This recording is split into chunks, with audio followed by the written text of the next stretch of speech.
C'est toujours le truc. Voilà. Welcome back. Nous sommes live.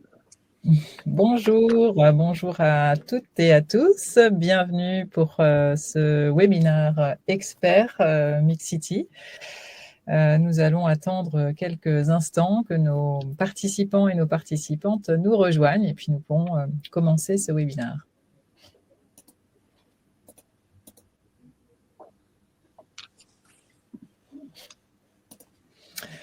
Je vois qu'il y a déjà du monde qui nous rejoint pour ce webinaire expert Mixity qui va être consacré cette fois-ci aux écoles et à la diversité, l'équité et l'inclusion dans l'enseignement supérieur. Bienvenue à toutes et à tous. On est ravis de vous retrouver avec Mixity et nos invités experts.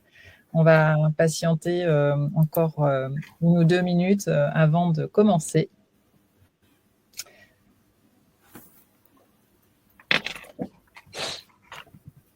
Bienvenue à tout le monde. J'en profite pour vous rappeler le hashtag pour ce webinaire. Si vous souhaitez publier, partager, réagir sur les réseaux sociaux, on sera vigilant à regarder aussi vos commentaires.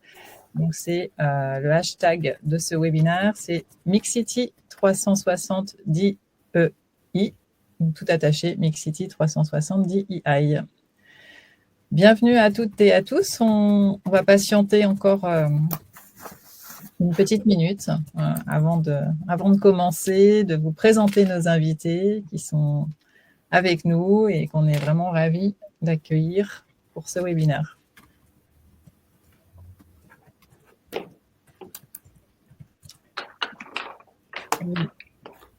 Vous affichez le slide de présentation de cette session d'échange qui, j'espère, répondra à vos questionnements sur l'inclusion dans les écoles. Bienvenue à toutes et à tous.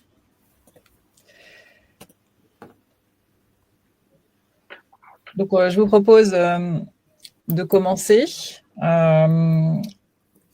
Donc voilà, donc aujourd'hui, on vous accueille avec Mixity pour ce nouveau rendez-vous des webinaires experts sur la diversité, l'équité et l'inclusion. Donc aujourd'hui, cette session qui m'anime personnellement très fortement est dédiée aux écoles, aux établissements d'enseignement supérieur. Et la question qu'on va se poser avec nos invités experts est la suivante: mon école est-elle 100% inclusive? Donc, un petit rappel sur les webinaires experts Mixity. L'objectif de ces sessions, c'est de donner la parole à des partenaires ou à des acteurs engagés sur la question de la diversité, de l'équité et de l'inclusion, pour échanger, vous donner des éléments concrets pour échanger sur ces enjeux de diversité, d'équité et d'inclusion dans les organisations.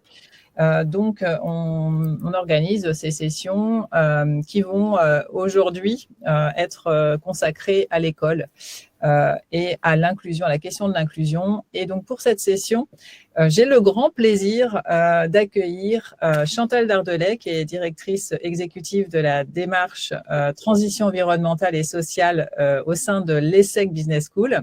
Et puis Loïc Dumoulin-Richet, qui est directeur de projet chez TETU.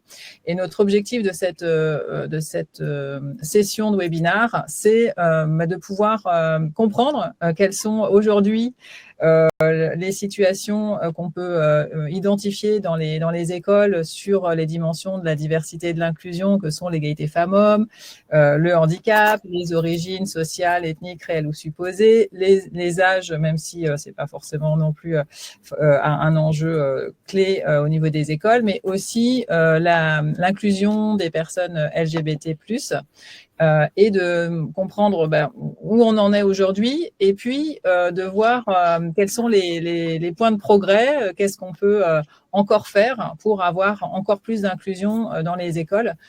Donc, je vais souhaiter la bienvenue à nos deux invités et laisser Chantal vous dire bonjour. Bonjour à tous, ravi de vous rencontrer aujourd'hui via Mixity. Loïc. Enchanté, bravo, merci pour cette organisation. Je suis ravi d'être là avec vous aujourd'hui et de pouvoir discuter de ce sujet ô combien important. Avant de commencer, on va faire un quiz. Donc, Alma, qui est avec moi, va vous partager quelques questions pour comprendre vos attentes et puis nous adapter aussi par rapport au contenu de cette session en fonction de vos réponses. C'est parti.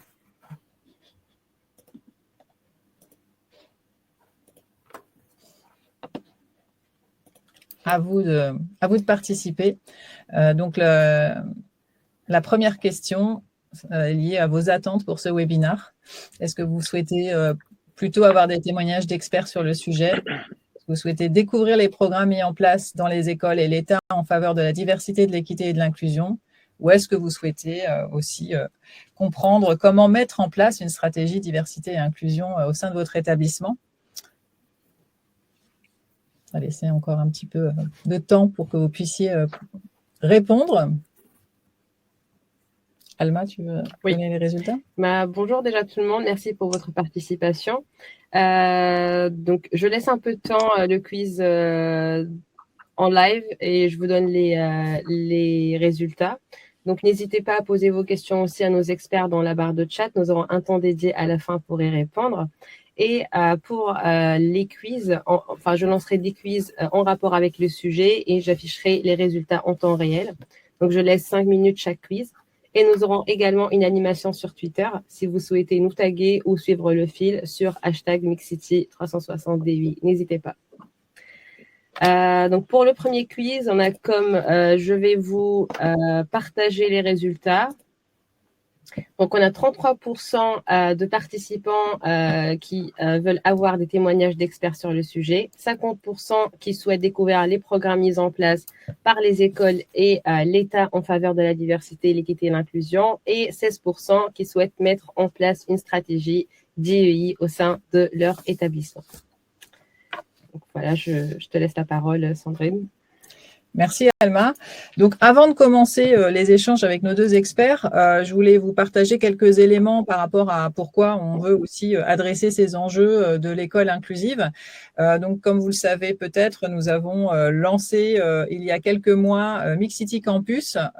Pourquoi? Alors, Mixity Campus, c'est la première solution de mesure de la diversité et de l'inclusion dans les écoles. Et pourquoi nous sommes allés plus loin que les entreprises pour engager ces approches de mesure et de pilotage de la diversité et l'inclusion dans les écoles? C'est parce que effectivement, depuis plusieurs années, aujourd'hui, nous travaillons avec des entreprises pour les accompagner sur leurs enjeux de mesure et de pilotage de la diversité et de l'inclusion. Ces entreprises nous font part de leurs actions engagées et de leurs questions, notamment à l'attention des écoles, dans le cadre de leur relation école et des actions qu'ils peuvent mener sur ces questions d'identifier des talents, des candidats, des candidates avec toutes les diversités. Et on s'est très vite posé la question d'aller regarder l'engagement des écoles, des établissements d'enseignement supérieur sur ces questions d'adresser la diversité, l'équité et l'inclusion, en allant mesurer aussi des éléments qui permettent de démontrer et de formaliser aussi des actions qui sont déjà en place dans beaucoup d'écoles aujourd'hui. On va en parler notamment avec Chantal qui nous partagera les actions menées par l'ESSEC et puis aussi ses convictions par rapport à ces enjeux de diversité et d'inclusion dans les écoles, mais aussi d'accompagner les réflexions pour construire des indicateurs qui font référence sur ces questions de mesure et de pilotage de la diversité et l'inclusion, vraiment dédiés et adaptés aux écoles. Et c'est vrai qu'on a aussi travaillé et échangé avec Chantal sur ces questions. Alors, cette première approche de solutions de pilotage et de mesure de la diversité et de l'inclusion, on l'a co-conçue avec une école de management très engagé aussi sur ces questions, qui est Montpellier Business School associé à la ShareMind, qui a mis à notre disposition et qui a travaillé pendant plusieurs mois avec nous, avec ces enseignants-chercheurs qui nous ont permis d'adapter nos référentiels de mesures au départ conçus pour les écoles pour avoir une approche d'indicateurs et de performance qui soit vraiment adaptée aux différentes parties prenantes des établissements d'enseignement supérieur, à la fois sur les salariés de l'école, mais également pour intégrer et inclure la mesure en lien avec les enseignants, les étudiants, les chercheurs, et d'avoir une approche vraiment 360 degrés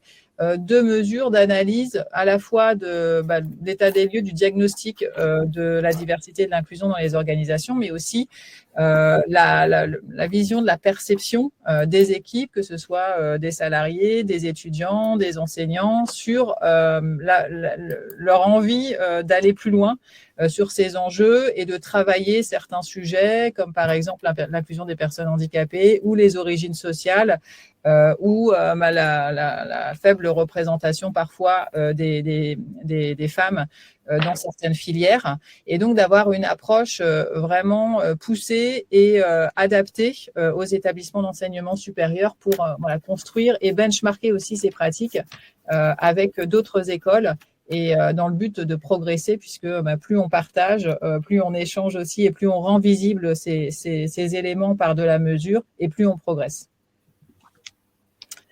Donc, Mixity, ça fonctionne à la fois pour les entreprises, mais aussi aujourd'hui pour les écoles, avec deux aspects. À la fois Mixity Diag, qui est un outil qui permet très simplement et très rapidement d'évaluer ces pratiques diversité et inclusion au travers de l'analyse de ce que représente la diversité dans l'organisation, quels que soient les effectifs, étudiants, enseignants, salariés.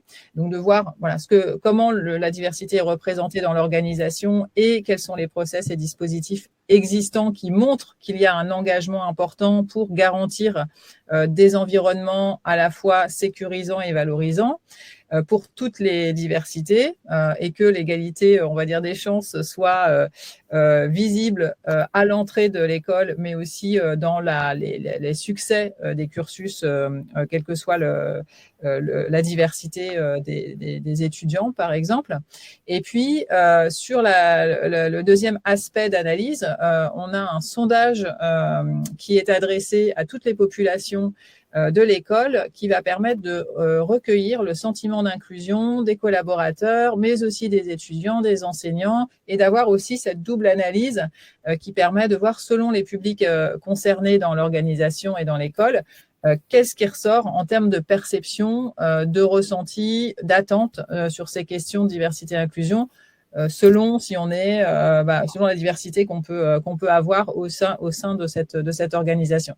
Et donc, tout ça permet de générer un score de maturité sur les différentes dimensions de diversité et d'inclusion, des indicateurs de pilotage, des éléments de benchmark pour vous comparer aussi en fonction de vos pratiques et de vos résultats. Et puis, surtout, des plans d'action, parce que de la mesure, avoir des chiffres, c'est bien. C'est déjà une première étape, mais ces chiffres doivent permettre de se poser les bonnes questions, de se fixer des objectifs et de définir des plans d'action pour progresser et corriger éventuellement les points qui nécessitent d'être améliorés. Donc, cette approche, elle est 360, et cette plateforme Mixity, elle permet à la fois de mesurer ces pratiques et d'avoir son score diversité et inclusion, mais également de suivre ses plans d'action et aussi de faire appel à des partenaires solutionneurs qui vont permettre d'agir sur le terrain en fonction des actions qui seront à mettre en place dans le temps et pilotées par les différentes équipes. Donc, cette solution Mixity Campus, elle permet aux écoles d'avoir une approche globale pour comprendre comment piloter et améliorer leur politique diversité et inclusion, avec des indicateurs vraiment très clairs, très précis, qui peuvent être partagés avec les différentes parties prenantes par dimension, d'avoir des outils de pilotage interne collaboratifs poursuivre ses plans d'action parce que maintenant, il y a aussi des référents. On va en parler tout à l'heure, diversité et inclusion ou handicap ou égalité de genre dans les écoles, de comparer les actions avec les autres établissements et puis surtout d'engager les équipes et les étudiants, et ça, c'est important pour construire la feuille de route de demain. C'est aussi une démarche importante de construire ces engagements, de les nourrir dans le temps et de tout le temps s'assurer que ceux-ci sont déjà partagés et construits avec ces parties prenantes. Pour lancer le début de cette session d'échange, déjà, je voulais juste, avant de vous donner une autre définition de l'école inclusive, vous parler de compétences et de diversité ou d'excellence et de diversité. Souvent, on nous dit, mais nous, on ne voit que les compétences quand on fait des sélections ou quand on met en place des dispositifs de recrutement ou d'admission dans les organisations ou dans les écoles. L'excellence compte. Moi, j'ai envie de citer Mathias Vichera, qui est directeur de Sciences Po et qui dit une phrase qui me parle beaucoup parce que c'est important de le souligner. Il dit « Opposer excellence et diversité, c'est se tromper de diagnostic. Plus on s'ouvre géographiquement, culturellement, socialement, plus on s'ouvre à l'excellence. » Et ça, c'est important de le dire parce que la compétence, évidemment, ou l'excellence, elle est attendue, mais la diversité, le fait de s'ouvrir à la diversité, c'est s'ouvrir à plus d'excellence. Et ça ne s'oppose pas, donc c'est important aussi de l'avoir en tête. Si je donne un exemple très concret chez Sciences Po de cette approche, Mathias Vichera souligne que, par exemple, en utilisant, en entrant sur le dispositif Parcoursup, cette démarche lui a permis d'obtenir 2 fois plus de candidats qui ont postulé pour élargir aussi le vivier de compétences, d'excellence admissibles pour Sciences Po. Et plus de 50%, cette approche d'ouverture à Parcoursup a permis d'avoir 50% de plus d'établissements d'où proviennent les élèves, les étudiants. Donc, c'est important aussi d'avoir cette notion de s'ouvrir à davantage de talents qui permettent de s'ouvrir aussi à davantage d'excellence. L'école inclusive, alors notre définition chez Mixity, elle est un peu longue, mais elle a pour but aussi d'encourager cette approche dans les écoles.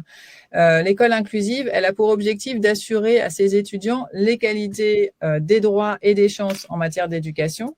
Elle assure également un rôle actif de transmission des compétences diversité et inclusion aux futurs leaders et citoyens qui vont contribuer à créer une société plus inclusive. Et ça, c'est important. C'est le rôle global de l'école. C'est à la fois effectivement de s'assurer que les étudiants vont pouvoir avoir une égalité de traitement, une égalité d'accès aussi autant que possible dans les différentes filières d'enseignement. Mais c'est aussi de créer la conscience et la compétence diversité et inclusion des leaders de demain. Et puis, l'école inclusive, elle crée évidemment un environnement valorisant et sécurisant pour ses étudiants, mais également sur ses parties prenantes, que sont les salariés, les enseignants, les chercheurs, pour leur donner au maximum les moyens de s'engager individuellement sur ces enjeux. On est tous acteurs de la diversité et de l'inclusion. Les comportements sont au cœur de ces enjeux. Et le fait de travailler aussi sur ces différentes parties prenantes pour encourager la diversité et l'inclusion, c'est évidemment une recommandation clé que nous faisons chez Mixity aux organisations que nous accompagnons. Alma, tu voulais faire un... Ouais. Donc, j'ai lancé le quiz. Pensez-vous que votre école est inclusive? Et voilà les résultats. Donc, j'ai 12% qui sont tout à fait d'accord que leur école est inclusive, 87% partiellement d'accord et 0% pas du tout d'accord. Donc, les résultats sont optimistes. C'est un bon marqueur pour débuter ces conversations. Donc, maintenant que je vous ai parlé de Mixity Campus et de la définition de Mixity sur l'école inclusive, je vais poser la même question à nos invités. Donc, Chantal, pour vous, quelle est votre définition de l'école inclusive? Alors, pour nous, une organisation inclusive, donc une école, une entreprise ou quelque organisation que ce soit, c'est une organisation qui accueille chacun et chacune de ses membres dans le respect de ses singularités, de telle sorte qu'il ou qu'elle soit pleinement contributif au groupe. Donc, l'accueil de chacun, chacune, dans le respect de ses singularités. Inutile de dire que le champ est infini et qu'on est tous singuliers. Et avec l'idée de dire qu'on crée les conditions d'une parfaite contribution et enrichissement au groupe. C'est quelque chose qui nous paraît essentiel parce qu'en fait, je pense qu'il ne suffit pas de mettre de la diversité pour qu'il y ait performance. Ou si je reprends l'expression qu'on citait de M. Fischer avant, s'ouvrir à la diversité, c'est s'ouvrir à plus d'excellence. Oui, à condition de créer des conditions de l'alchimie. Et ce n'est pas une juxtaposition, c'est vraiment toute une série de processus, toute une série de pratiques qui donneront un impact positif à la diversité. Voilà, c'était ce que je voulais préciser. Merci Chantal. Même question pour Loïc. Ça va être difficile de faire mieux après Chantal. Non, mais oui, c'est évidemment, je suis complètement d'accord avec Chantal et je rajouterais, voilà, tout simplement, c'est de pouvoir être qui l'on est à 100% pour pouvoir donner le meilleur de soi-même et s'offrir toutes les conditions de la réussite et aussi offrir toutes ces conditions de réussite à l'organisation dans laquelle on se trouve, que ce soit une école, une entreprise. Voilà, c'est pouvoir être 100% qui l'on est où que l'on soit à quel que soit le moment, globalement. Merci beaucoup, Loïc. Quelques chiffres quand même pour poser les bases de nos discussions à venir. C'est important aussi de comprendre le contexte dans lequel on se trouve aujourd'hui sur ces questions de est-ce que les établissements d'enseignement supérieur sont inclusifs, est-ce que effectivement le fait de pouvoir se projeter sur des études longues est une réalité pour quelle que soit sa diversité. Donc aujourd'hui où on est donc on vous a sorti quelques chiffres, évidemment il y en a plein, mais ceux qu'on souhaite vous partager ce matin sont les suivants. Donc 28% de femmes aujourd'hui dans les écoles d'ingénieurs. Donc on est encore sur on va dire des choix professionnels ou des choix d'orientation qui sont très liés à des effets de stéréotypes qui continuent d'être une réalité dans notre société. Donc aujourd'hui, on a dans certaines filières, notamment technologiques et techniques, peu de femmes qui rejoignent des formations pour demain avoir aussi des opportunités de carrière en lien avec ces filières. 11% de réponses positives de moins pour les candidats d'origine maghrébine dans l'accès à l'enseignement supérieur, selon une récente enquête. Donc, on sait aussi que il reste des discriminations, notamment liées aux origines dans les processus de sélection. Alors, tout ça, c'est des choses qui sont travaillées par les établissements d'enseignement supérieur, mais il reste encore des réalités aujourd'hui sur ces sujets de discrimination. 26% des personnes LGBT déclarent avoir fait dans les établissements d'enseignement supérieur l'objet d'injures ou de menaces verbales, ce qui est quand même énorme aujourd'hui encore par rapport à toutes les sensibilisations qu'on peut voir sur ces sujets. Et 13% d'une ou plusieurs ont évoqué des agressions physiques. Donc on sait que ces enjeux, notamment d'inclusion des personnes LGBT, dans le monde de l'éducation est encore important. Et 20%, c'est le taux de jeunes handicapés qui poursuivent vers le supérieur, donc c'est très faible. Et parmi ces 20%, seulement 20% d'entre eux poursuivent vers un master. Donc, il y a aussi des questions liées au handicap qu'il est important d'adresser dans l'enseignement supérieur, toutes filières confondues. Et ça, ce sont des réalités que nous vivons aujourd'hui en 2023. N'hésitez pas à réagir sur le chat, à poser vos questions si vous souhaitez que nos experts vous répondent. Ils sont là pour ça aussi, c'est votre moment. N'hésitez pas à partager vos interrogations ou vos réactions. Les dispositifs mis en place, alors donc il existe évidemment des choses qui sont déployées hein, et on ne va pas pouvoir ce matin faire l'inventaire de tous les dispositifs existants, mais on a souhaité en souligner certains et puis nos invités pourront vous partager aussi leur retour d'expérience ou les bonnes pratiques qu'ils souhaitent valoriser sur ces questions. Sur les actions qui sont menées à l'attention des candidats quand on parle de diversité et d'inclusion et d'égalité des chances, évidemment, il y a des dispositifs qui sont mis en place par l'État, notamment des programmes de bourse.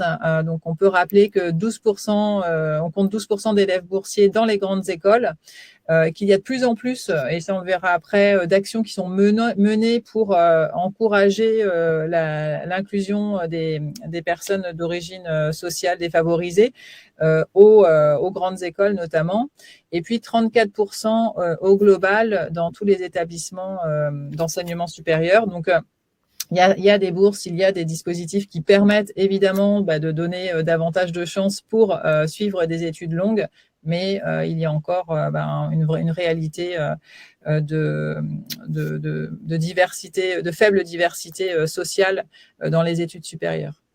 Les cordées de la réussite aussi, qui sont un formidable dispositif qui permettent d'accompagner des élèves qui vont aussi avoir des moyens complémentaires pour accéder à des filières plus diversifiées, à des cursus qui vont leur permettre de se réaliser professionnellement plus tard. Donc avec de l'accompagnement dédié pour notamment des jeunes avec des origines sociales modestes également. Du mentorat. Le mentorat est un engagement fort de l'État pour donner des chances aux plus jeunes et aux personnes aussi d'origine sociale plus modeste ou qui ont moins accès à du réseau pour être mentorées. Donc, il y a le programme Un jeune, un mentor qui permet de créer des binômes et d'accompagner des jeunes pour leur donner un maximum de clés, pour les aider, pour éviter l'échec ou pour donner confiance en soi ou pour leur ouvrir aussi des choix professionnels qu'ils méconnaissent. Et ça, c'est important puisque, on le sait, hein, aujourd'hui, selon l'univers ou l'environnement dans lequel on évolue, on n'a pas forcément les mêmes codes, les mêmes connaissances, les mêmes accès, les mêmes possibles aussi ou schémas qui permettent de se projeter dans des métiers divers. Et puis, il y a le Fonds pour l'insertion des personnes handicapées dans les écoles. Alors, on sait que sur le handicap, il y a aussi du soutien à différents niveaux, au niveau de l'État. Hein. Donc, il y a les aides qui sont liées au droit, on va dire au droit commun, les aides financières qui existent selon les situations. Comme par exemple l'aide à l'éducation enfant handicapé ou l'allocation adulte handicapé selon si on dépend de ses parents ou si on est indépendant. Il y a des prestations de compensation aussi du handicap qui sont proposées. Il y a un gros travail qui est mené aussi sur l'alternance avec une aide au financement des étudiants qui ont une reconnaissance handicap qui est cumulable avec une aide AGFIP qui permet vraiment d'encourager notamment les cursus avec de l'alternance. Et puis, l'AGFIP est aussi aux côtés des écoles pour trouver des solutions pour adapter parfois des environnements de formation, que ce soit du matériel, de l'équipement, du suivi au quotidien des étudiants. Et puis, il y a aussi de plus en plus dans les écoles, en lien aussi avec la GFIP et le gouvernement, des référents handicap qui, dans les établissements, vont prévoir des modalités, des accompagnements, des formations adaptées pour permettre aux étudiants handicapés de pouvoir suivre dans de bonnes conditions leurs enseignements. Sur les écoles, on a plusieurs actions qui sont menées, on va en parler tout à l'heure. Ce qui est important, c'est l'égalité des chances, notamment, qui est un enjeu clé aujourd'hui dans notre société, parce qu'on sait que ce sujet des origines sociales est un enjeu encore très fort pour l'inclusion dans les écoles. Donc, je vous partage ici un extract d'un livre blanc qui a été fait sur l'ouverture sociale et territoriale des grandes écoles par la conférence des grandes écoles dont Chantal fait partie notamment, avec une synthèse des différents leviers d'action possibles et à disposition des écoles pour avancer sur ces questions d'égalité des chances. Alors, ce qu'on voit, c'est qu'effectivement, on retrouve le pendant de ce qui est fait au niveau du gouvernement, à la fois des actions qui peuvent être faites par les grandes écoles sur la sensibilisation en amont. J'y viendrai justement dans un instant. Voilà. Donc, je ne vais pas forcément m'y attarder. Donc, sur des accompagnements de lycéens, de collégiens issus de milieux populaires pour leur donner des clés, des chances. La diversité sociale dans les recrutements avec parfois des admissions spécifiques ou des accompagnements spécifiques. Aussi en amont pendant les études pour donner un maximum de chances aux étudiants de rejoindre les grandes écoles et puis travailler auprès des étudiants quand ils sont dans les cursus pour les encourager et développer leurs compétences diversité et inclusion, mais Chantal en parlera. Et puis, dernier point sur le handicap, on a aussi un programme qui existe. Alors, il y a plusieurs dispositifs, il y a beaucoup d'actions qui sont menées, mais nous, on a identifié le programme Tremplin qui fédère beaucoup d'établissements et qui permet d'encourager aussi et de préparer des étudiants en situation de handicap tout au long de leurs études avec un accompagnement individuel et des actions concrètes pour donner des chances et permettre aux étudiants en situation de handicap d'accéder à des filières ou à des cursus d'études plus longues. J'en arrête là. Donc, je vais passer la parole maintenant à nos invités. Donc Chantal, on a parlé tout à l'heure, on va commencer avec vous. On a parlé tout à l'heure je vais stopper la présentation. On a parlé tout à l'heure d'école inclusive. Alors, est-ce que l'ESSEC est une école inclusive? Par rapport à la définition que j'ai donnée, par définition, l'inclusion est une utopie. C'est ce vers quoi on veut tendre, bien sûr. Quelle organisation on peut dire qu'elle arrive à accueillir chacun dans le respect de ses singularités et en faire des acteurs de la performance? Bon, ça n'existe pas, c'est une utopie, c'est ce vers quoi il faut tendre. Ça sous-entend qu'on arrive à éradiquer toute forme de racisme, de violence sexuelle et sexiste, de sexisme, d'homophobie bien évidemment, d'antisémitisme. Mais voilà, bienvenue chez les bisounours. Bon, c'est ça l'inclusion. Donc une utopie vers laquelle il faut tendre. Voilà, donc c'est tout. Maintenant, qu'on puisse faire mieux que la situation actuelle, oui. Qu'on fasse mieux aujourd'hui qu'on ne faisait il y a 10 ans ou il y a 20 ans, oui. C'est un progrès continu.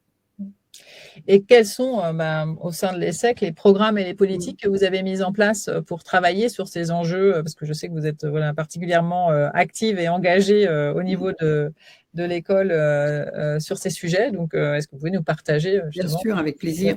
Je vais peut-être commencer par préciser mes fonctions à l'ESSEC. Donc, je pilote la mise en transition écologique et sociale, mais je suis aussi directrice du Centre Égalité, Diversité et Inclusion, qui est un service d'une quinzaine de personnes dédié à plein temps à ces questions et qui va fêter ses 20 ans cette année. Donc ça, c'est le premier message. Les actions, elles s'enracinent déjà dans une histoire d'une vingtaine d'années. Et le point par lequel on a démarré, c'est ce qu'on va appeler l'outreach. C'est la première étape du schéma de la CGE, qui est en l'occurrence qui vient de l'ESSEC. Donc tout ça va reboucler, puisque j'anime depuis 2005 le groupe ouverture sociale de la conférence des grandes écoles, dans lequel on a progressivement essayé justement de formaliser, de proposer une méthode en fait pour avancer. Donc il y a une vingtaine d'années à l'ESSEC, on a commencé face au constat du manque de diversité. Et je reviendrai sur les diversités dont on parle, qui sont peut-être un peu décalées par rapport aux 5 diversités dont Mixity parle classiquement. On faisait évidemment le constat qu'en dehors de l'égalité filles-garçons à peu près respectée, pour le reste, grand décalage à plein d'égards. Donc on a commencé par aller chercher en amont de nos formations, essayer de faire en sorte qu'en amont de nos formations, on passe le message d'une grande école, pourquoi pas toi? Et donc, ça s'adresse à des collégiens et des lycéens. L'objectif étant d'élargir le vivier et de tout un chacun le message, mais si tu as envie de faire du management, autorise-toi à viser tout type de formation. Au passage, ce sont ces actions-là qui ont donné lieu au Cordée de la réussite, qui ont été donc indiquées comme deuxième action des politiques publiques. Donc ça, c'est le premier levier. Augmenter le vivier de candidats pour pouvoir potentiellement accueillir plus de candidats issus des diversités. Le deuxième levier, c'est changer les recrutements. Si on ne change pas de paire de lunettes par rapport au recrutement d'antan, on continuera à recruter pareil, c'est-à-dire en gros avec des biais cognitifs, avec différents stéréotypes et tout ce qui fait obstacle à la diversité. Donc on a commencé à changer aussi en profondeur les leviers de recrutement. Et le troisième levier, et je continue sur le schéma que vous présentiez, c'est que quand la diversité arrive à l'école, il faut l'accompagner. Parce qu'on ne peut pas faire l'hypothèse que tout le monde va s'adapter et tout ça. Exemple, on recrute plus de boursiers, ça sous-entend évidemment de re-questionner les aides au financement des études. Et c'est vrai de cette diversité-là, comme d'autres, et j'y reviendrai.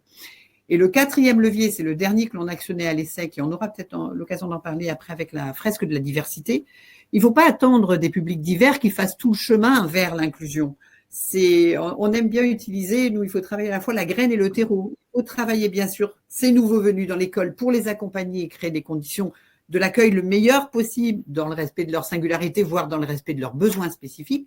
Mais il faut aussi travailler à faire en sorte que l'ensemble de la communauté, et notamment les publics étudiants plus traditionnels, j'allais dire plus historiques, se rendent accueillants et transforment leur regard sur la diversité pour qu'on ne soit non pas dans des logiques de charité ou je ne sais pas quoi, mais de la conviction justement qu'ensemble on sera plus fort. Et ça nécessite de se former à la diversité, parce que alors pour le coup, je suis sûre qu'autant il faut beaucoup de volontarisme et de bonne volonté, autant je suis convaincue que ça ne suffit pas aujourd'hui, qu'il faut se former à la diversité. Je reviens peut-être sur un des points, je disais que ce ne sont pas tout à fait les mêmes publics. Historiquement, à l'ESSEC, c'est vrai que la diversité qu'on est allé chercher, c'est la diversité sociale, socio-économique, on va dire.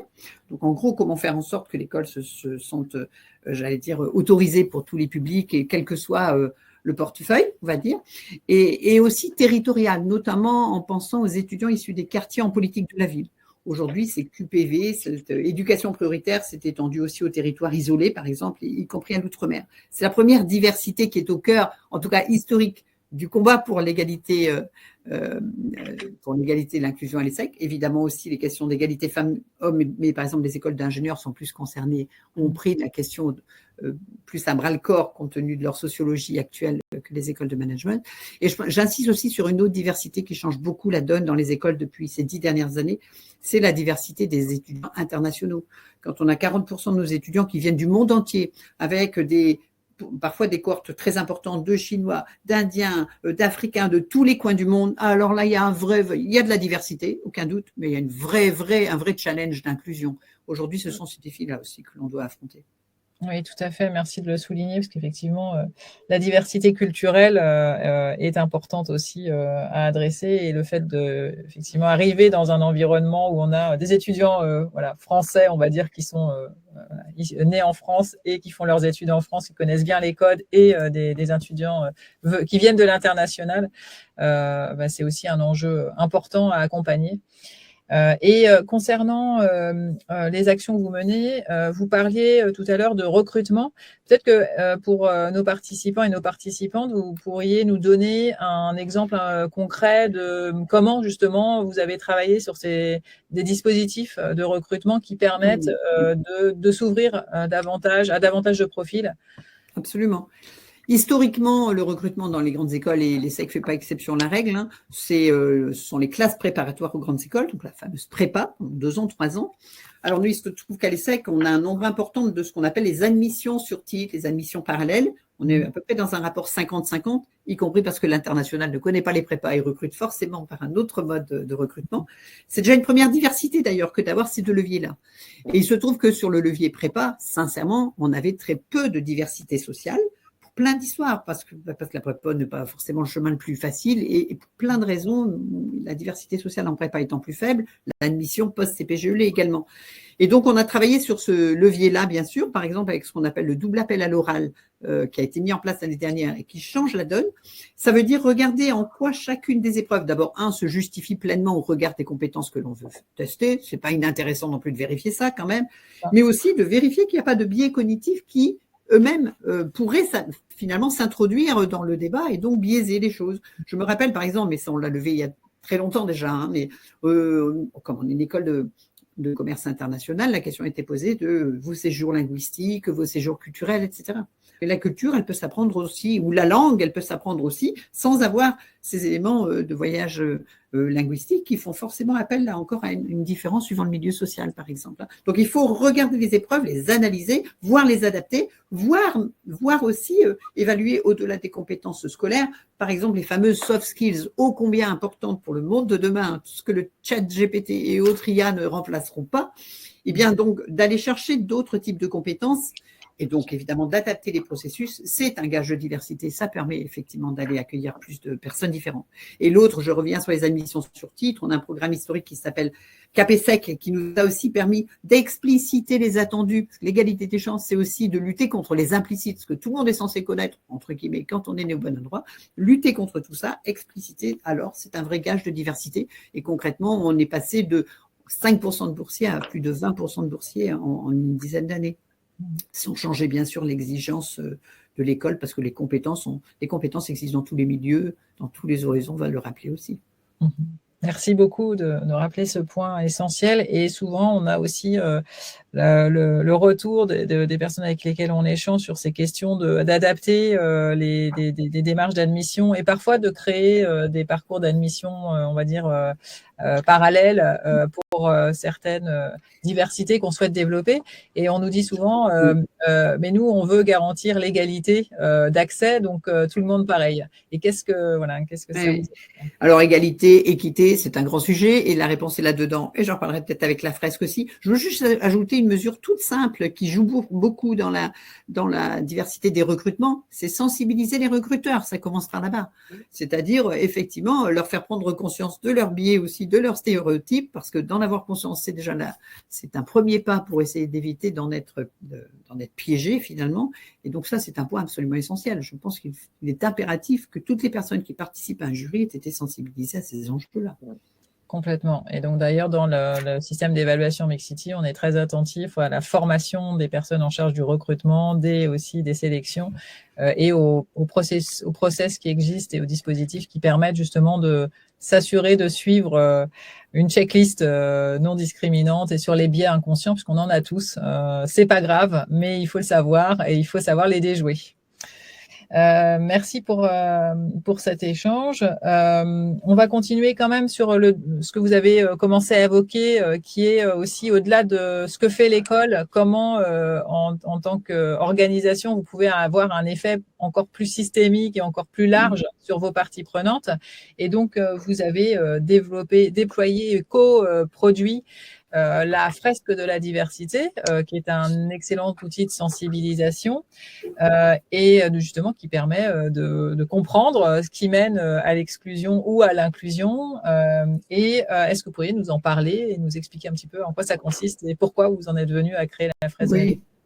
Alors déjà, je vais vous la montrer. Donc, c'est un jeu de cartes et pour ceux qui connaissent la fresque du climat, l'inspiration est évidemment celle-là. Hein, quand on voit à quel point en 3 heures de fresque du climat, on arrive effectivement à faire prendre conscience des enjeux du réchauffement climatique. On s'est dit, un jour où on avait fait cette fresque du climat à grande échelle, ici, y compris avec tout notre COMEX, on s'est dit, waouh, et si on inventait un outil qui aurait la même capacité finalement à faire prendre conscience des enjeux liés à la diversité, à l'inclusion, à la lutte globalement contre les inégalités. Ça rejoint les enjeux de développement durable. Hein. On est sur l'objectif de développement durable numéro 10, lutter contre les inégalités. Et donc, la fresque est née de cette envie-là, notamment en première cible pour nos étudiants. Je le redisais, pour changer vraiment les organisations, le levier de formation est essentiel et désormais, on s'est fixé comme objectif que 100% des étudiants qui viennent à l'ESSEC soient sensibilisés aux enjeux bien sûr environnementaux, hein, dont la diversité et dont la biodiversité. Biodiversité et diversité, c'est un vrai sujet et on voit toutes les synergies d'ailleurs. Et donc de la même façon, ils sont désormais sensibilisés, 100% d'entre eux, aux enjeux de diversité. C'est dans ce cadre-là que l'on a créé cet outil. 3 objectifs. 1, se mettre d'accord sur du vocabulaire et comprendre ce dont on parle. D'où la définition que je vous donnais, par exemple, tout à l'heure sur l'inclusion, mais aussi 1001 sujets. Donc là, quelque part, c'est de la vulgarisation des sciences cognitives. 2, faire prendre conscience de l'ampleur des dégâts, quand même, de tous ceux que l'on loupe, notamment tous ces talents que l'on loupe. Je pense qu'on tourne avec 50%, en gros, des talents d'une société, donc, ce qui est quand même complètement absurde quand on voit les enjeux de compétitivité partout. Et donc, des chiffres clés nous permettent de nous rendre compte de ces enjeux-là, à la fois sur l'humain, la casse humaine, et ça c'est quand même absolument essentiel, mais aussi le manque à gagner pour les organisations et pour la société dans son ensemble. Et la troisième dimension de la fresque, c'est de commencer à ouvrir le champ des solutions possibles, qu'ils soient individuels, mais ça commence par la prise de conscience de ces biens, on le disait, qu'ils soient organisationnels, il peut se passer plein de choses dans les organisations pour changer la donne, et évidemment qu'ils soient légaux. Et là, c'est l'affaire de, typiquement, je ne sais pas, la loi de 2005 pour les personnes en situation de handicap ou la loi Rixin plus récemment sur la question de l'égalité femmes-hommes dans la vie professionnelle. Donc cet outil-là, on l'a créé pour nos étudiants et ça marche super parce que c'est un concentré en 3 heures qui forme, c'est-à-dire qui transforme le regard. Ça, c'est quand même la vraie enjeu des formations. Et puis, on s'est rendu compte qu'en réalité, les autres écoles pouvaient être intéressées. Je pense qu'il y a déjà une 50aine qui l'ont découvert, cet outil, et les organisations également, et même la fonction publique, là, actuellement. Et tant mieux si finalement, dans une logique de partage de connaissances pour inventer un monde meilleur, plus juste, plus solidaire, plus performant, tant mieux si cet outil peut y contribuer. Merci beaucoup pour cette initiative formidable, évidemment, qu'on encourage largement. Donc, la fresque de la diversité. Et autre question concernant, évidemment, nos enjeux chez Mixity de mesure. Comment vous mesurez aujourd'hui la diversité et l'inclusion et quelles sont peut-être vos attentes, vos besoins par rapport à ces éléments? Alors, dans les grandes écoles, on vient d'un outil de mesure qui sont les fameux baromètres. Et il y en a 3, notamment un sur le handicap, un sur l'égalité femmes-hommes, un sur l'ouverture sociale, qui sont en place, on va dire, depuis 8-10 ans, qui sont loin d'être parfaits, mais je pense que ça, pour le coup, c'est un peu comme tout indicateur, qui sont très différents de l'un à l'autre, dont on se rend compte aujourd'hui qu'ils sont insuffisants. La complexité de trouver des indicateurs communs à toutes les écoles dans leur diversité. Les écoles post-bac en 5 ans, les écoles post-CPGE, les X formations, bon, c'est assez, il y a plein d'enjeux de genre là. Donc, on vient de ces baromètres. Aujourd'hui, on sait qu'ils sont peut-être nécessaires, mais pas suffisants. Et donc, on est évidemment dans l'attente d'autres outils qui seraient complémentaires et qui colleraient au mieux à ce que l'on veut mesurer. D'où le fait, par exemple, que je pointais les types de diversité qui nous importent. Je pense que pour vraiment faire sa place dans l'univers des grandes écoles, il faut avoir aussi ces enjeux de diversité sociale et territoriale, ces enjeux aussi d'international. Et après, je pense que sur ces bases-là, savoir où on est, mesurer l'efficacité des actions en place, s'assurer que les processus sont bons, travailler sur ces enjeux d'inclusion et de sentiment d'inclusion, honnêtement, il y a de la place pour ce genre d'outils, c'est ce qu'on attend aujourd'hui et ce dont on a besoin. Merci Chantal, merci pour ces témoignages. N'hésitez pas encore une fois à poser vos questions si vous en avez par rapport à des bonnes pratiques ou des attentes que vous auriez sur cette question de comment faire mieux ou comment aller plus loin sur l'inclusion et l'égalité des chances dans les grandes écoles ou dans les établissements d'enseignement supérieur. Je vais passer la parole à Loïc.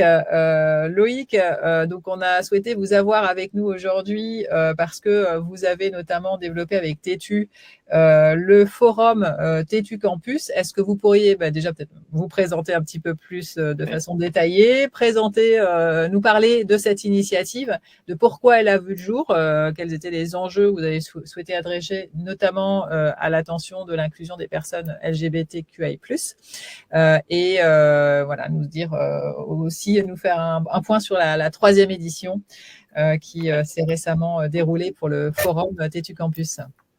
Merci Sandrine.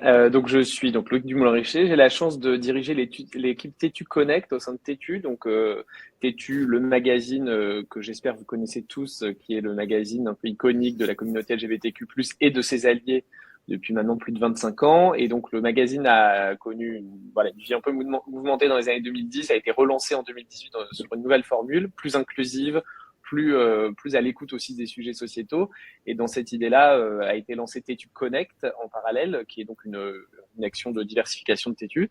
Et notre job, nous, c'est d'accompagner les entreprises sur les questions de diversité et d'inclusion, notamment sur les questions LGBTQ+, mais avec un prisme très intersectionnel.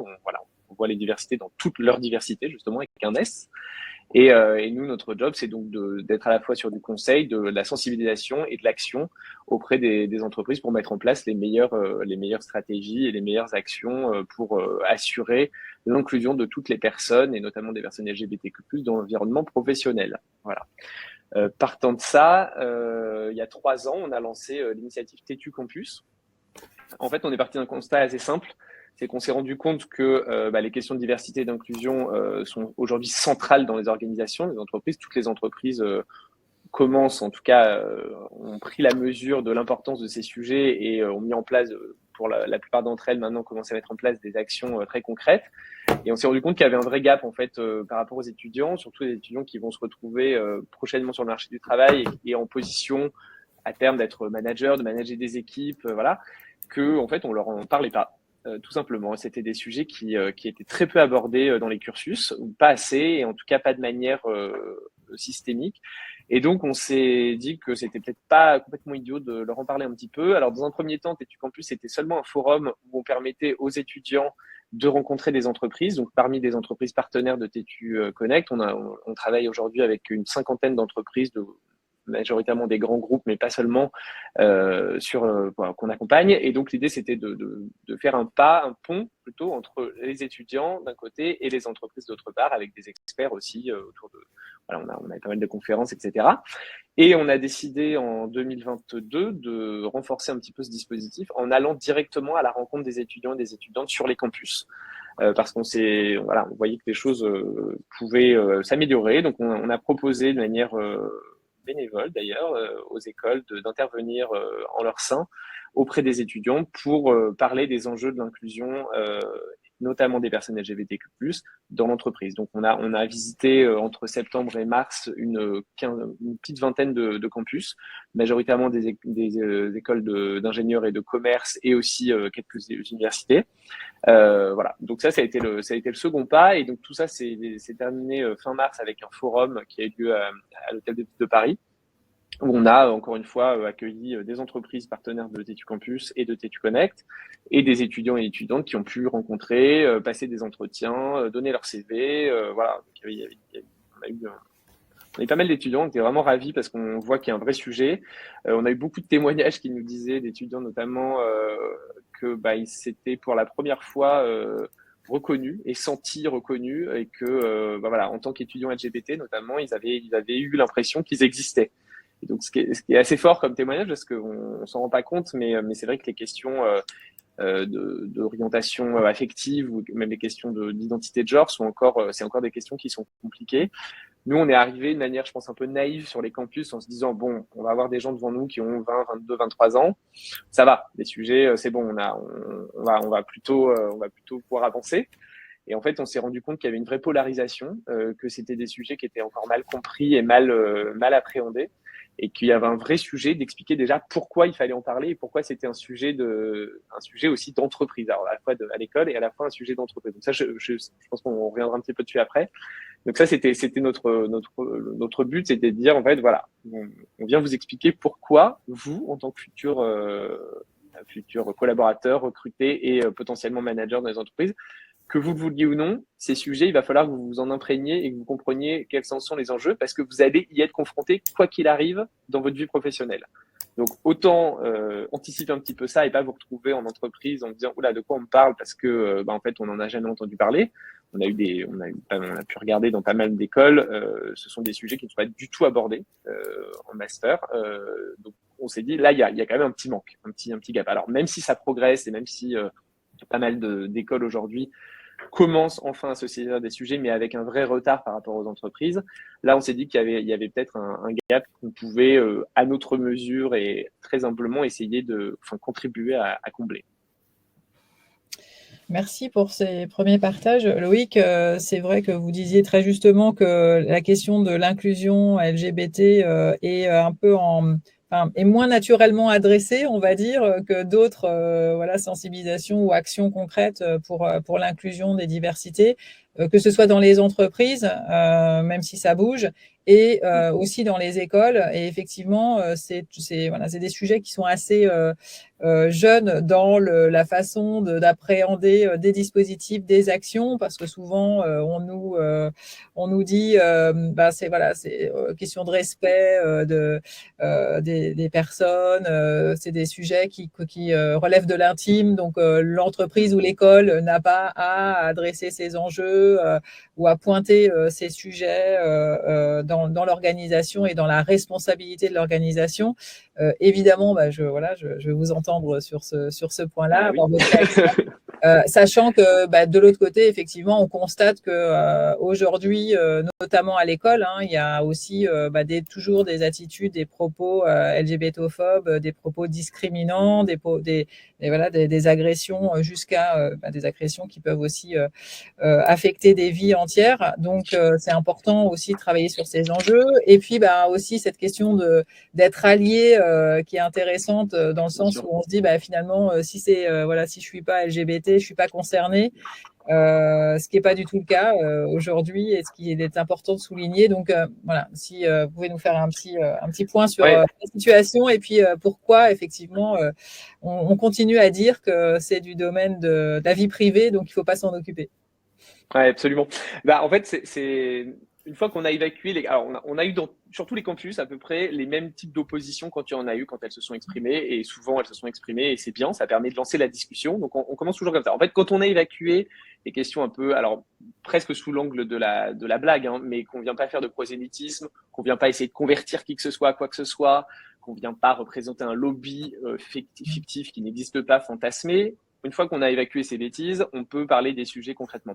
Pourquoi c'est un sujet d'entreprise et pourquoi c'est un sujet d'école, évidemment. Il y a deux choses sur lesquelles il faut qu'on revienne et qu'il faut replacer. Il y a deux conceptions un peu fausses, en fait. C'est qu'on vient parler à la fois de la vie intime et de la vie sexuelle.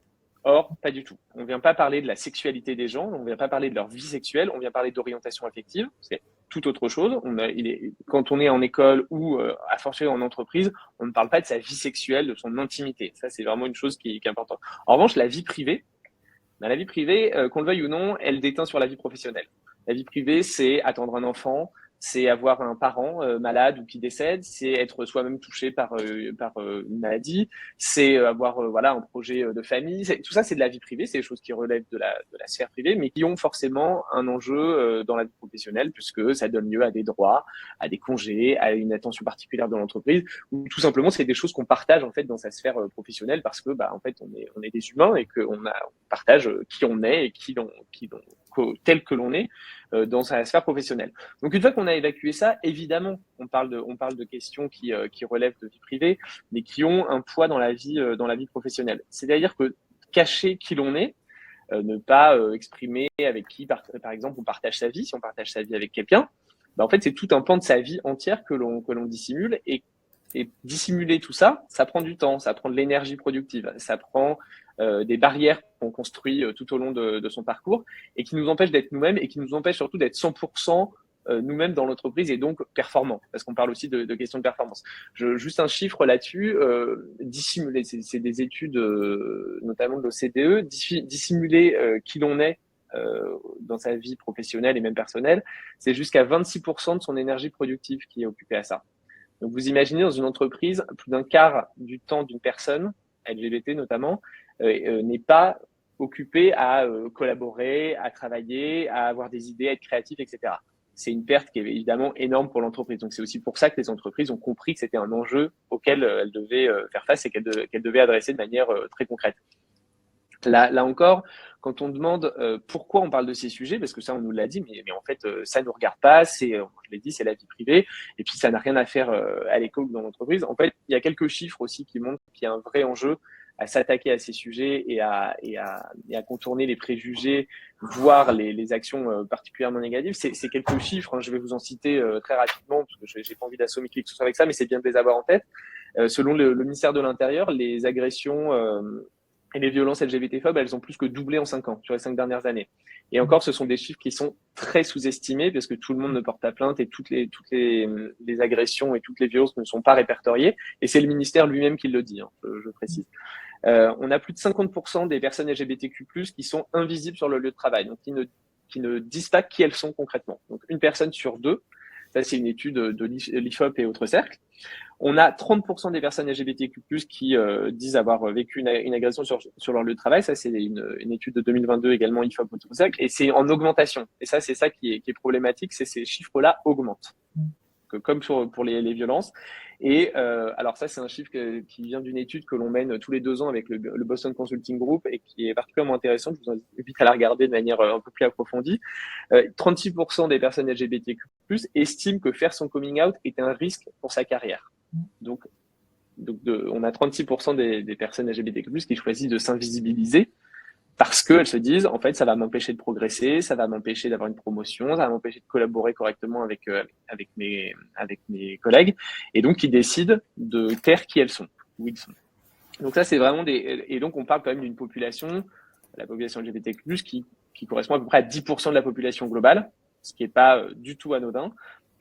Et donc, on considère aussi assez rapidement, parce qu'on parle des personnes LGBTQ+, mais on peut parler de leur entourage. Dans l'entreprise, vous pouvez être parent d'eux, vous pouvez être frère d'eux, collaborateurs. Et donc, tout ça, ça concerne assez vite beaucoup de monde, en fait, de manière directe ou indirecte.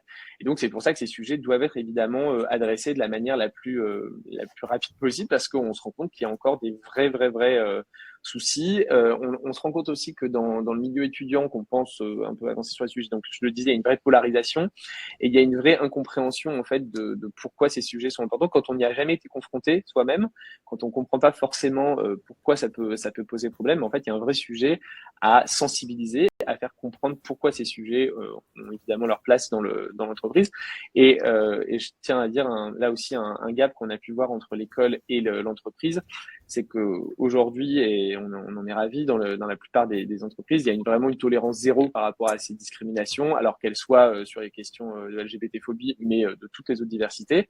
La tolérance zéro, c'est quand même la règle aujourd'hui dans de plus en plus d'entreprises. Et on a eu l'impression, en tout cas dans nos différentes interventions, discussions avec les personnels encadrants et les étudiants, que c'est pas encore vraiment le cas dans toutes les écoles. Il y a encore vraiment beaucoup de choses qui passent. Et donc là, il y a un vrai sujet aussi de formation des personnels encadrants. Voilà, là, on va se lancer là-dedans avec quelques écoles qu'on va accompagner sur l'encadrement, la sensibilisation des encadrants, des professeurs, etc., pour comprendre aussi des enjeux sur les questions de genre, sur les questions d'orientation affective. Voilà, il y a encore beaucoup de travail.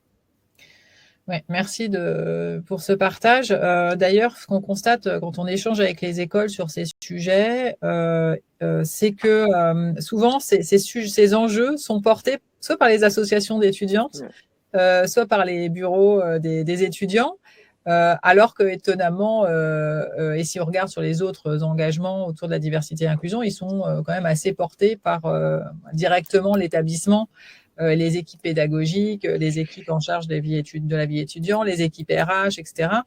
Mais là, on est encore sur finalement un témoignage de cette maturité qui doit progresser et qui ne doit pas simplement porter, parce que c'est bien que de toute façon les parties prenantes et les étudiants s'engagent aussi pour travailler sur ces questions, mais que cette approche ne soit pas qu'un sujet d'association d'étudiants ou de bureau de BDE.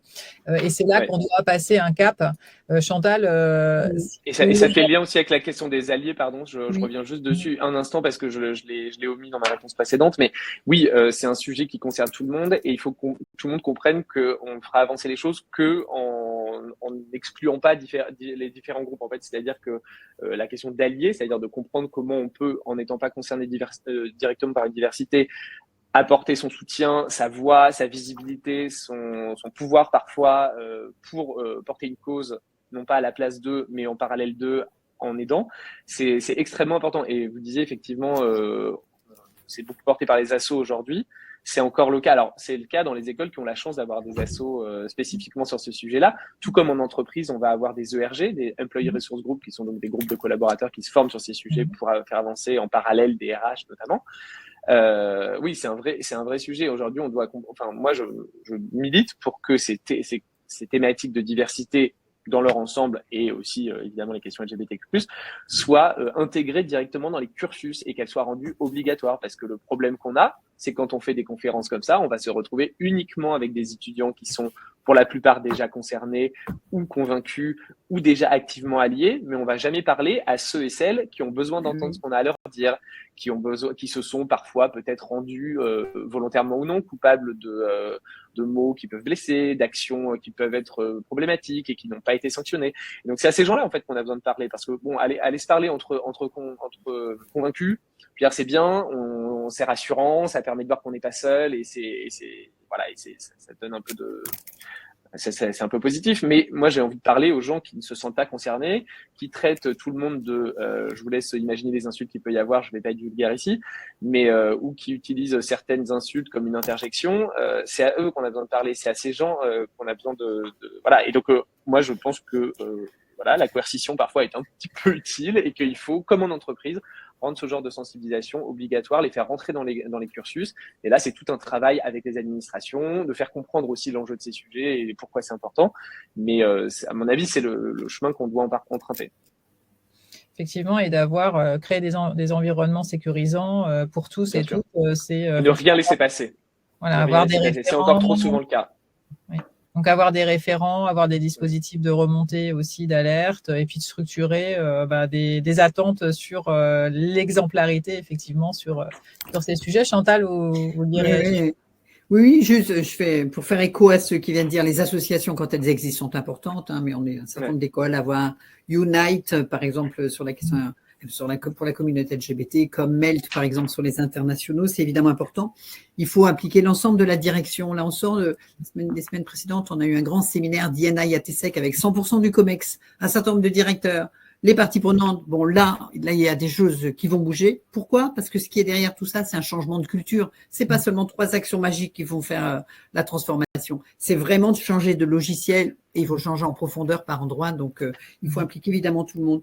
Je voulais ajouter que les enjeux d'alliés, c'est vrai que c'est essentiel. Souvent d'ailleurs, la fresque la diversité se conclut comme ça. Quand on fait le débriefing à la fin, c'est dire bon, si vous n'êtes pas concerné, devenez alliés en réalité. Et là, on peut vraiment changer la donne. Donc, je trouve que c'est important que vous l'ayez souligné. Vous parlez aussi de aller chercher ceux, pas seulement les volontaires, mais ceux justement peut-être qui étant moins sensibilisés, les réfractaires. Dans la fresque de la diversité, on parle des discriminations non intentionnelles. C'est intéressant de se dire quand même que 80%, je pense, des cas où il y a de fait infraction, ce n'est pas intentionnel. Autrement dit, il n'y a pas que les gens racistes, officiellement LGBTophobes qui font des erreurs aujourd'hui, c'est le tout un chacun. Et donc, c'est pour ça qu'il faut qu'il y ait ce mouvement massif. Et vous disiez ne rien passer, oui. Beaucoup d'écoles mettent en place aujourd'hui une plateforme de signalement de toutes les infractions justement au respect d'autrui et à tout ça. Il faut passer par là, pas simple à gérer au passage, hein, comme dans les entreprises, hein, parce que voilà, on va pas réinventer un système de justice, de police, d'enquête, tout ce qu'on veut. Mais il faut quand même. Il faut vouloir aussi, il faut oser aussi parfois rendre compte des discriminations, des agressions qu'on a subies, et ce qui n'est pas toujours le cas. On n'a pas toujours cette volonté de porter ce genre de choses devant une instance qui peut aider.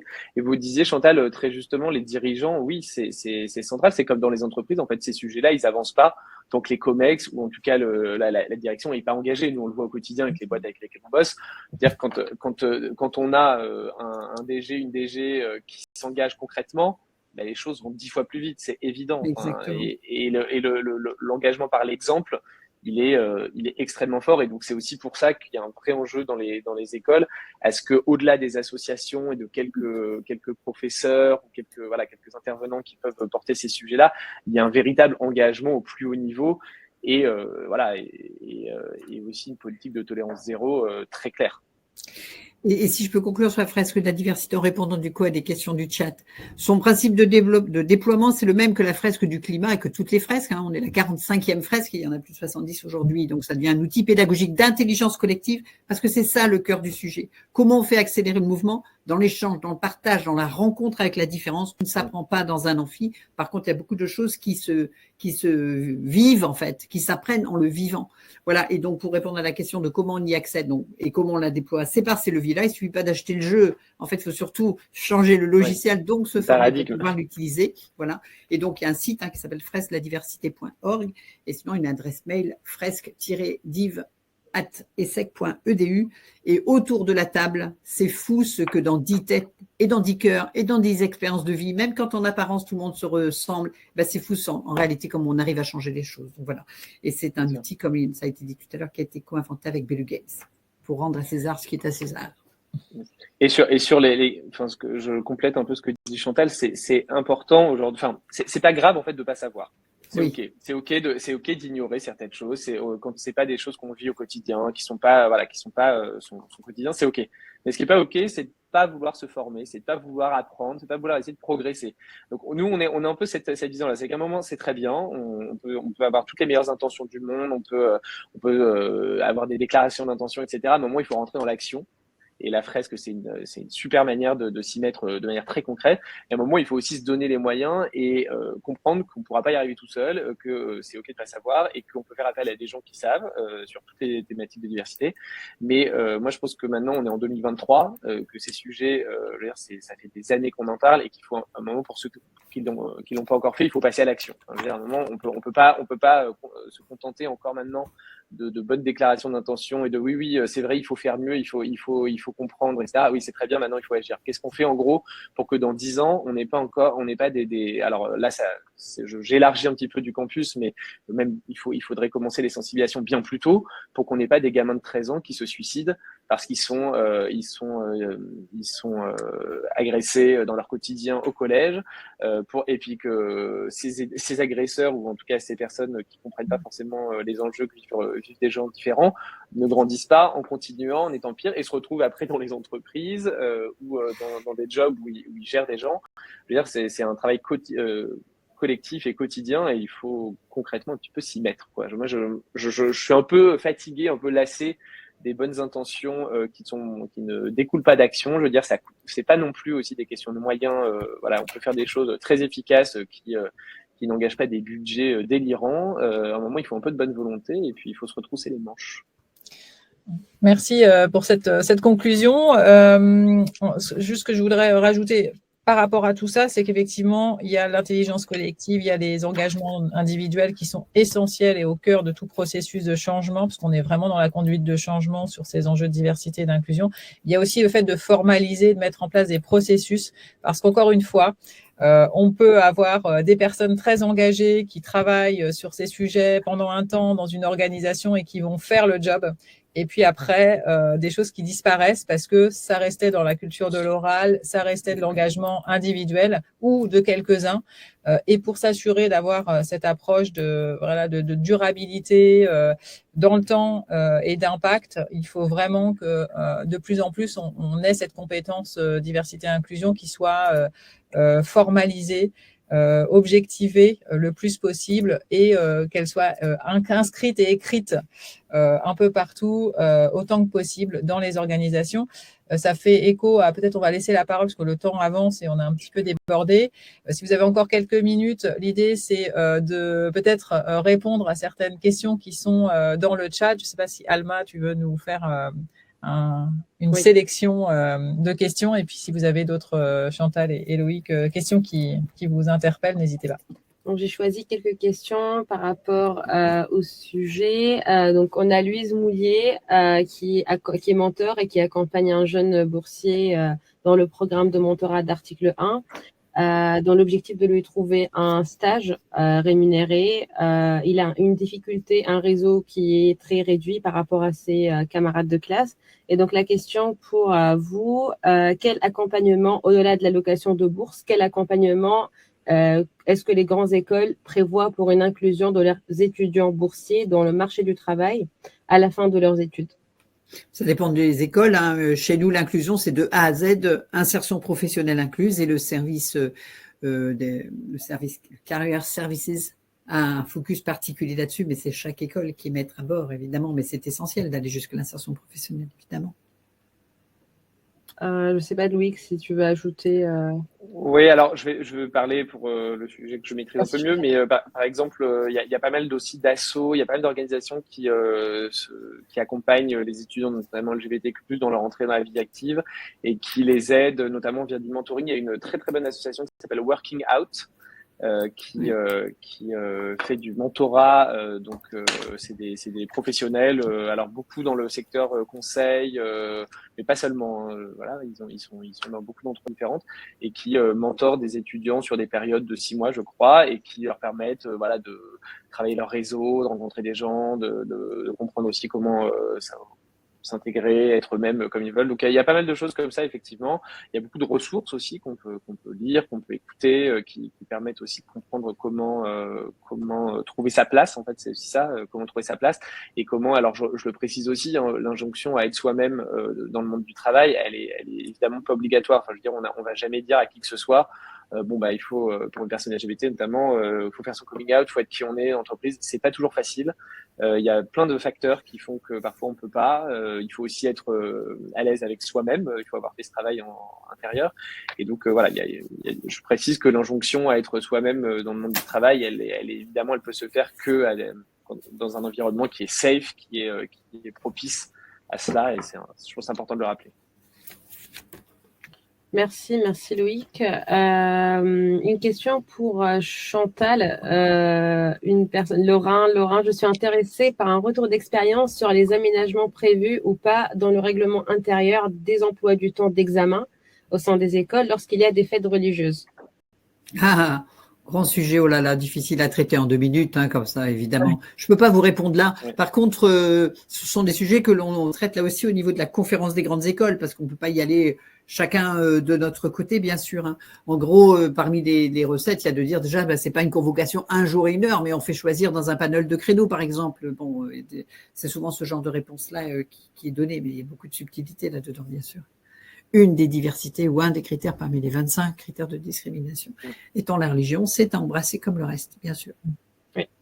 Je vais malheureusement devoir vous quitter. Je suis désolée, mais je vais embrayer sur une autre réunion. C'était un plaisir d'échanger avec vous.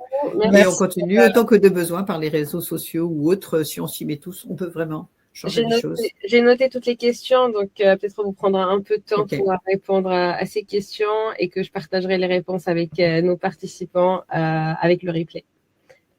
Merci Chantal. Merci, à bientôt. Merci.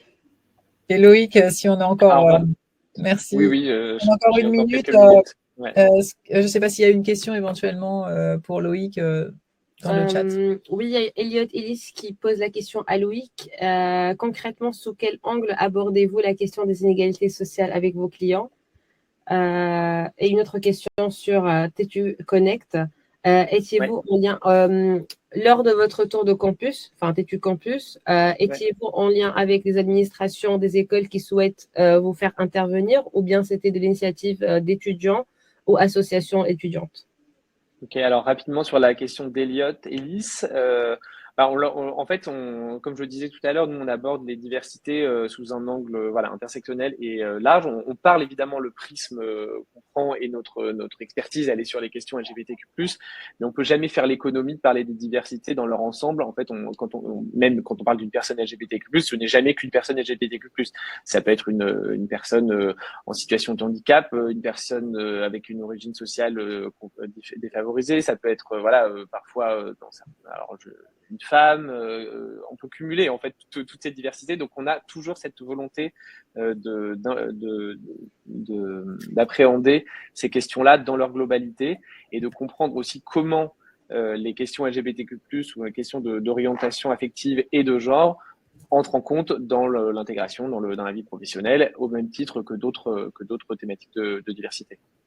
Pour la question de Dany, rapidement, écoutez, on a eu des différentes cas de figure. En fait, on est passé parfois par des associations, parfois par les administrations directement. Donc, je dois dire je précise qu'on a dans la plupart des cas eu des accueils vraiment super de la part des administrations alors parfois par des personnes qui, je pense, avaient envie de porter les sujets rapidement et au plus haut niveau, mais qui font face parfois à un peu d'inertie inhérente à ces grandes organisations. Parfois, c'est un peu difficile de bouger tout le monde et que les choses avancent. On a eu des associations qui ont été vraiment moteurs aussi pour faire porter le sujet. Et comme je le dis, voilà, le principal écueil, c'est de toucher des gens qui ne se sentent pas directement concernés par le sujet. On a aussi eu des campus sur lesquels on a fait des vrais flops, hein, c'est-à-dire qu'il y a eu vraiment pas beaucoup de monde qui s'est senti concerné par le sujet. C'est pas grave, on a au moins parlé à des gens qui avaient envie d'en parler et à qui j'espère on a apporté des réponses voilà, qui ont pu les aider un petit peu. Mais dans l'ensemble, voilà, quand on a eu la chance d'être sur des campus où il y avait du monde, où on a pu rencontrer beaucoup d'étudiants, on a même, voilà, on est peut-être potentiellement en train de recruter quelqu'un qu'on a rencontré sur un des campus, là, en ce moment. Donc, vous voyez, ça, c'est pas si inutile que ça.